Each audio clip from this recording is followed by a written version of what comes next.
Il n'est pas rare que les grands-parents se mêlent de l'éducation de leurs petits-enfants. Alors comment faire pour éviter les conflits si papy et mamie trouvent leurs petits-enfants mal élevés? On va vous donner nos précieux conseils ce matin avec le docteur Stéphane Clerget, notre pédopsychiatre. Et vous pouvez nous appeler au 3921 pour nous livrer votre témoignage. On va commencer donc, docteur Stéphane Clerget, par se demander si les enfants d'aujourd'hui sont finalement moins bien élevés que ceux de l'époque. En tout cas, si on interroge les Français, 3/4 des Français estiment que les enfants d'aujourd'hui sont moins bien éduqués que de leur temps. Il n'y a que 1% des Français, dont je fais partie, qui considèrent que les enfants aujourd'hui sont mieux éduqués.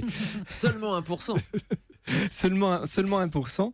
Et alors, ce qui est intéressant, c'est que les jeunes, 18-35 ans, le pensent autant que les personnes plus âgées. C'est-à-dire que ce n'est pas uniquement les personnes de plus de 70 ans qui trouvent que les enfants d'aujourd'hui sont moins bien éduqués. Que c'était mieux avant. Voilà. Ouais. Les jeunes aussi sont persuadés, les jeunes adultes sont persuadés que c'était mieux avant sur le plan de l'éducation. Et vous pensez pas ça? Non, je crois que c'est un leurre. C'est-à-dire que c'est pas parce qu'effectivement on a l'image d'un... Je crois qu'on idéalise toujours le passé, ça a toujours été mieux avant.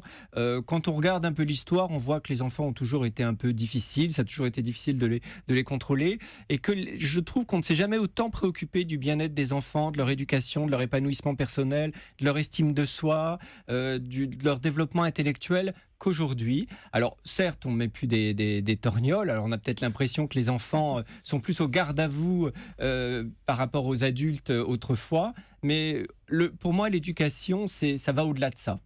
Donc je ne trouve pas que les parents d'aujourd'hui soient plus mauvais qu'hier. Et les enfants pas plus mal élevés non, différemment. aujourd'hui qu'hier. Élevés différemment, c'est certain.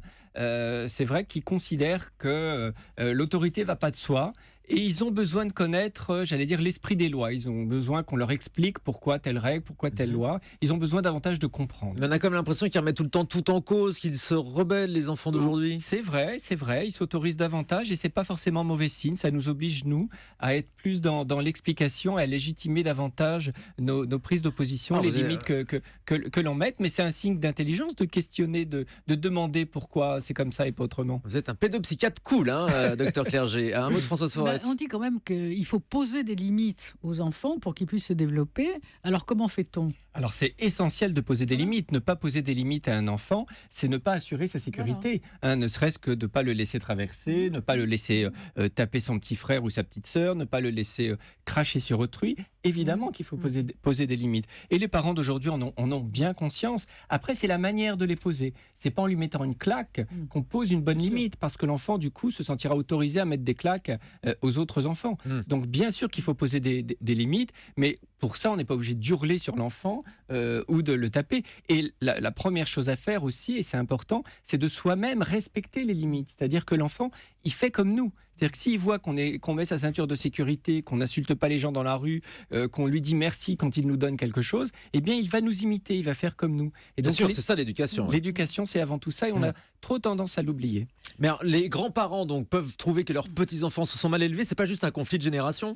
Alors, ils trouvent qu'ils sont mal élevés, c'est surtout qu'ils trouvent qu'ils sont élevés différemment.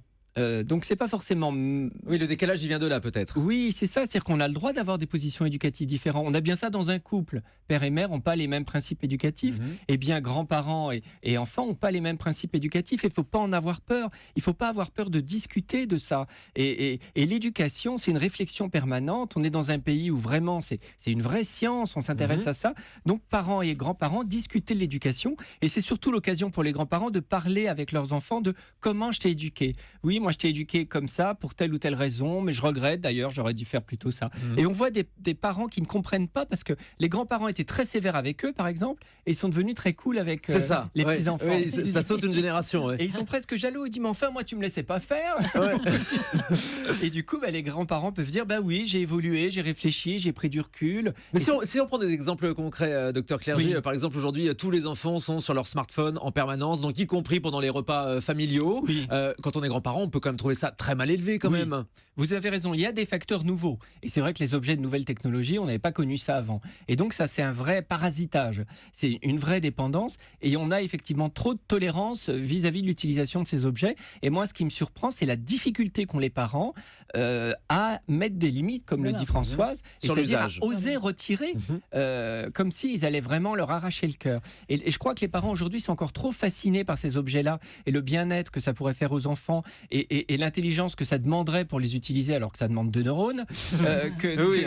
C'est fabuleux d'ailleurs de voir des tout petits enfants, même des bébés qui se servent des tablettes, des iPads, des iPhones, comme s'ils avaient eu toujours ça dans les mains. Alors que ça demande beaucoup plus de neurones pour faire un dessin avec un crayon et une feuille. Donc arrêtez de vous laisser fasciner par ces objets, limitez-les dans le temps. Les parents commencent maintenant un temps limité et pas hésiter à les retirer quand l'enfant en fait trop. C'est ce que vous avez constaté, professeur Forêt? Oui, mais je voulais poser aussi une question à Stéphane. C'est une bonne nouvelle que tu trouves que les enfants sont bien élevés, mais comment ça se fait que certains professeurs disent « je n'arrive pas à faire ma classe pendant 3/4 d'heure ou 1 heure, il y a au moins une demi-heure consacrée à la discipline ». Parce qu'ils se lèvent, parce qu'ils s'en vont, parce qu'ils bavardent, etc. On a etc. l'impression, après c'est vrai que ni vous ni moi ne sommes dans les classes aujourd'hui, on a l'impression que c'est quand même beaucoup plus difficile dans les classes et dans le milieu scolaire. Voilà, mais c'est aussi parce que les professeurs sont moins respectés par les parents, c'est aussi parce que les parents invitent moins au respect des professeurs, parce que la position sociale des professeurs a diminué, parce que 90% des enseignants sont des femmes. Je ne dis pas que les femmes se font moins respecter que les hommes,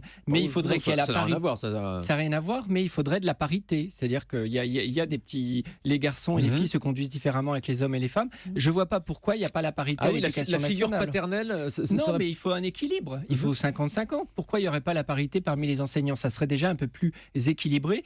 Et puis, les objets technologiques. Les enfants, ils passent tellement de temps qu'ils n'arrivent plus à être attentifs au discours d'un adulte. Ils sont tellement fascinés par les écrans qu'ils n'arrivent plus à être attentifs. C'est comme quelqu'un qui mangerait que des plats épicés, le reste lui paraît fade. Et maintenant, le professeur, tout seul, avec son tableau noir, il est tellement stimulé par les écrans que le professeur lui paraît fade. Et donc, il y a une réflexion à faire sur le contenu de l'enseignement et la manière d'enseigner. Et c'est vrai qu'aujourd'hui, par exemple, on va mettre davantage de tablettes à l'école. Je ne sais pas si c'est une bonne idée, mais en tout cas, il faut changer quelque chose. Pour conclure, c'est normal que ce soit un sujet de dispute entre générations, l'éducation des enfants? Oui, et il faut en faire un sujet de discussion. Les enfants confondent souvent le mot discute et dispute. Il faut en faire un sujet de discussion, ça n'est pas tabou, c'est important. Parler de l'éducation entre parents et grands-parents.